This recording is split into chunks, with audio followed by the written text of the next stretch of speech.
everyone, my name's Scott, and this is Nathan. Hey guys. And we are continuing to look at some books that we think relate well to recovery. And one of the buzzwords, words that I've heard a lot about, you've heard a lot about in the last, probably the last decade, at least for myself, is emotional intelligence. And we want to start working our way through Emotional Intelligence 2.0 by Travis Bradberry and Greaves. And so we encourage you, as always, to pick up the book. We think this is an outstanding resource, and we think for those of us who work in, going through recovery, which I think we're all in recovery personally, but nonetheless, this would be a great resource for you. He starts out start out in the foreword, really with a grabbing couple statements here. Not education, not experience, not knowledge or intellectual horsepower. None of these serve as an adequate predictor as to why one person succeeds and another doesn't. There's something else going on that society doesn't seem to account for. Right. So the book has been sold, millions have bought the book. One, because I think it's very simple to read. Two, though, because even in the foreword they say people just don't understand it sometimes. They think that it might be those who are emotionally skilled, i.e. the people who are maybe the most positive or charismatic, the people who seem to use or harness emotional power to draw, right, to become an influencer or something like that. But that's not what it actually is. But I do want to point out another part of the foreword because it's especially fundamental to learn, which is why we're talking about it. Because most self-improvement is in the area of knowledge, experience, education especially. And they say this would be fine if we could honestly say we had a full understanding of our emotions. Not to mention the emotions of others, and an understanding of how our emotions influence our lives so fundamentally every day. I cannot quote the statistic that I had read, but if I am not mistaken, it's I read somewhere that it's something like at least 80 or above % of our decisions are emotionally based.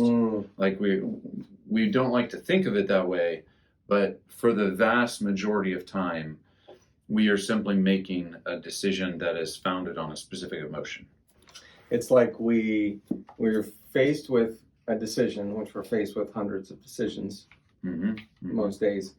And in some cases, we feel what we're going to do, and then we go on to put words to that decision. So we're going to define emotional intelligence for you actually in the next video. Because first, chapter 1 is just talking about literally kind of the direction that your brain is taking, which we have actually talked about before, but it's always good to refresh our memory. So I think in fact, I'll let you hold your picture up. Okay. Because mine has some words written on it. Okay. But if you look, it's a great picture that shows a simple little pathway, right? See the arrows? So simple, right? But you can see, and we've talked about limbic system before, right? And then we've talked about the fact that limbic is the bottom part of our brain, and then our rational thinking is the front of our brain, which means everything we're sensing has to go through the emotional sensor first before you're even thinking about it. Right? So it enters through your spinal cord, and then it goes through your limbic system, and then I think, and he says, I think rationally, way over in this part of the brain. So literally showing the direction, which we've talked about before. In the other half of church. Fascinating. So they go on to say that means that no matter what you're sensing, and that's right, sight, smell, hearing, touch, taste. I'm missing one, but that means it has to go through the emotional compartment of your brain first, before it reaches the reasoning. So a lot of times it's you're feeling it before you're even thinking about it, right? That's right. And he gives this pretty amazing statistic. He says when emotional intelligence was first discovered, it served as a missing link in a peculiar finding. Now, here's the stat. People with the highest levels of intelligence, or what we commonly call IQ, outperform those with average IQs just 20% of the time. But you have to read on. He says, while people with average IQs outperform those with high IQs 70% of the time. I mean, that's pretty amazing. If they have a great sense of emotional intelligence. If they have a developed sense of EQ or emotional intelligence. Right. So I can still win as long as I'm emotionally intelligent. That's right. Right. Because it does say on this other page, the rational area of your brain, the front of your brain, can't stop the emotion or what is felt by your limbic system. So the two areas do influence each other and maintain constant communication. Well, I think what this means, though, is saying, especially in recovery, to switch that gear, you can't just think about wanting to stop an emotion that is starting to rise up in you. So if you're wanting to act out, right, that would be an easy one. So someone is triggered, they have this emotion, like I just want to act out.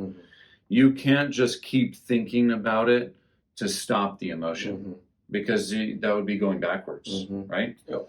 You're actually trying to swim upstream, right? So that's why we're talking about emotional intelligence, because it's much more than simply identifying someone that has great charisma, and it's much more than I think being able to understand the connection between what you're feeling and reasoning. That's right. There's a lot more that's going on. So yeah. I was just going to say, so we want to encourage you to pick up this book. And the basic purpose of this book, he says, is emotional intelligence, called 2.0, has one purpose. Guess what that is? Increasing your EQ, which is great. Yeah. So if you could increase your EQ, what would you do? Well, you can pick up this book.